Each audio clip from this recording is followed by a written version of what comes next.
हमारे यहाँ दो मार्ग है, एक योग मार्ग है, एक भक्ति मार्ग है। योग मार्ग क्या है?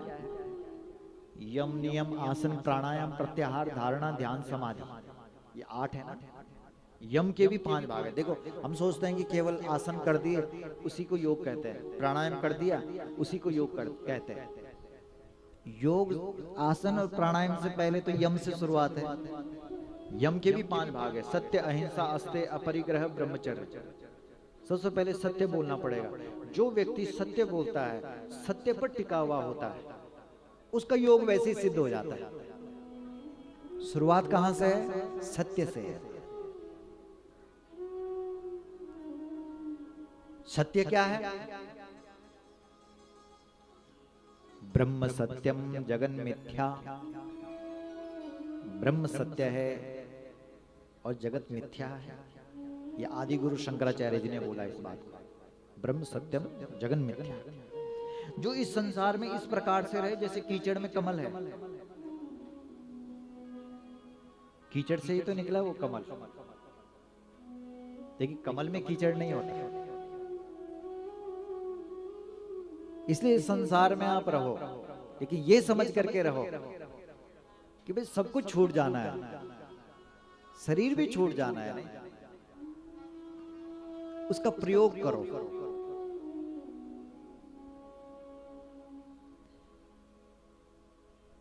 अगर आप सत्य पर चलोगे तो आप कहीं भी क्यों ना हो,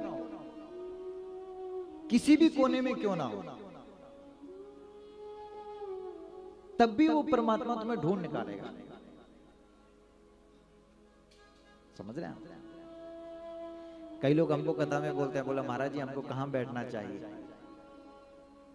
जहां पर आप पर नजर पड़ जाए, ये व्यास जी की नजर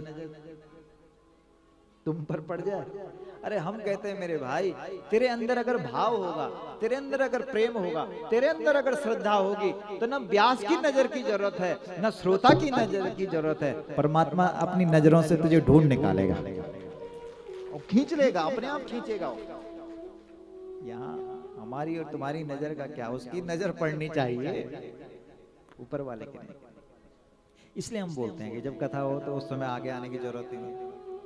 क्यों? यहाँ तो काम ही भगवान का है।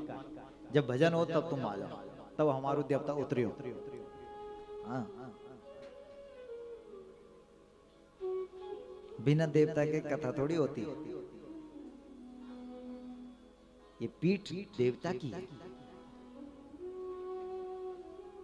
इसलिए अगर व्यक्ति सत्य को पकड़ करके रखेगा वो कहीं भी क्यों ना हो। आपने सुना होगा उसकी कथा, किसकी? सत्यवान की कथा। सत्यवान कौन है? वो राजा है जिसका सब कुछ छीन लिया गया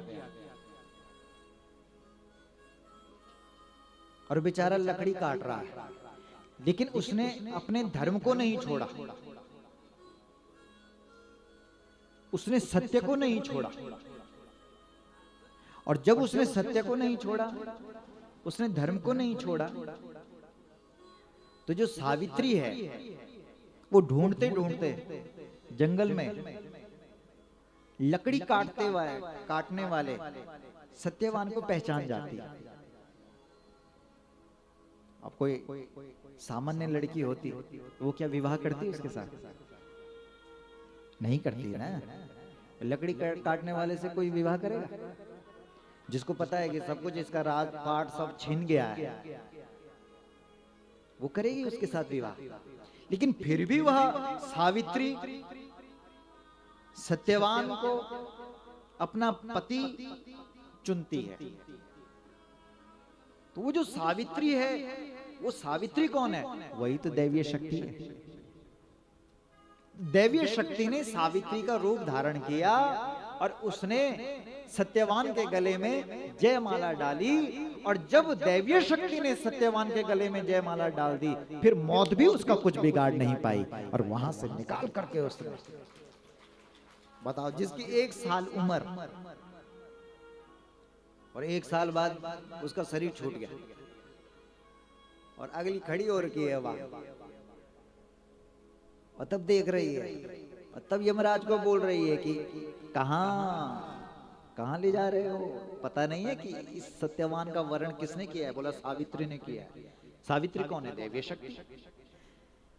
इसका मतलब जो सत्य पर अडिग रहता है, जो अपने धर्म पर अडिग रहता है, जो अपने सिद्धांत पर अडिग रहता है, वो कहीं भी क्यों ना हो, उसके चारों तरफ कौन घूम रही है? दैवीय शक्ति घूम रही है। उसका साथ निभाने के लिए कौन खड़ी है? दैवीय शक्ति।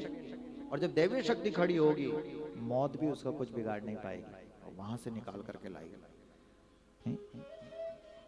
ये कथा है ना हमारे यहाँ शास्त्रों में, हर चीज का मतलब है, मतलब है। तो योग किसका सिद्ध होगा? जो अपने सत्य पर टिका हुआ रहेगा, धर्म पर टिका रहेगा। सत्य के बाद क्या है? अहिंसा। हिंसा नहीं करनी। हिंसा मतलब जिससे किसी को चोट पहुंचे।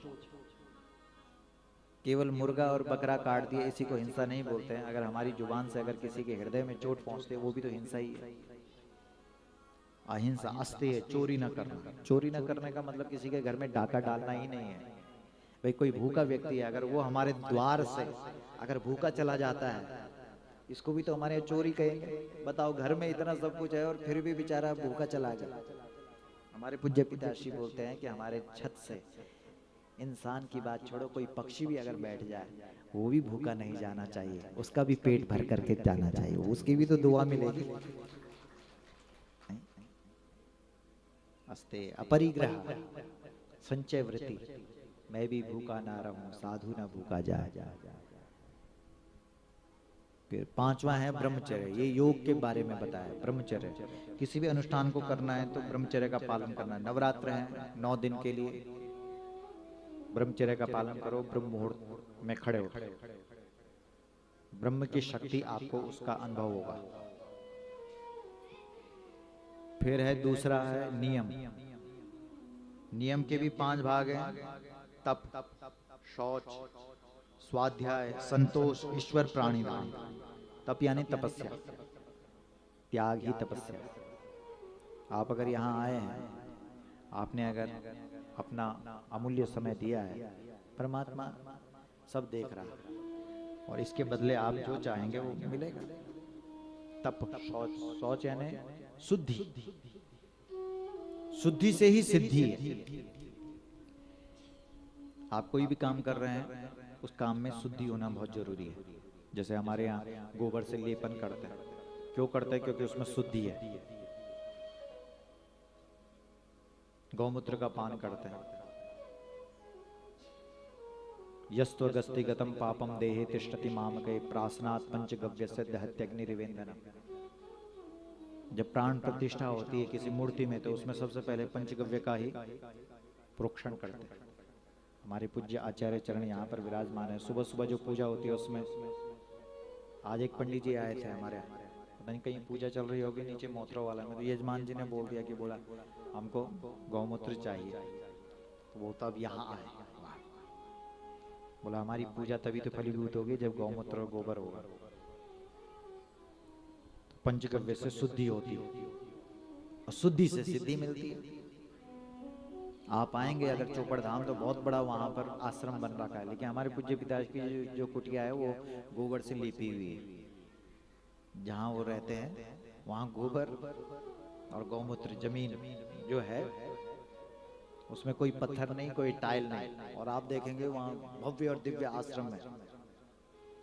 लेकिन जहाँ वो है वो छोटी सी कुटिया है, वो पत्थर, गोबर, गौमूत्र से लिपी हुई कुटिया। इसका मतलब कितनी शक्ति होगी। इसलिए हमारे यहाँ बोलते हैं कि जब गाय के पास जाओ तो नंगे पैर जाओ। धरती की जो दिव्य शक्ति है वो गोबर के माध्यम से हमारे भीतर प्रवेश करती है, उसका माध्यम है। तो नियम के 5 भाग हो गए। तप, शौच, स्वाध्याय। स्वाध्याय मतलब रोज निरंतर इसका एक अभ्यास करना, ग्रंथों का अभ्यास करना। जैसे धेनु मानस ग्रंथ है, रामचरित मानस है, श्रीमद् भागवत है, इनको अपने घर में जरूर रखो। कभी न कभी आपके बच्चों की नजर उसमें जरूर पड़ेगी।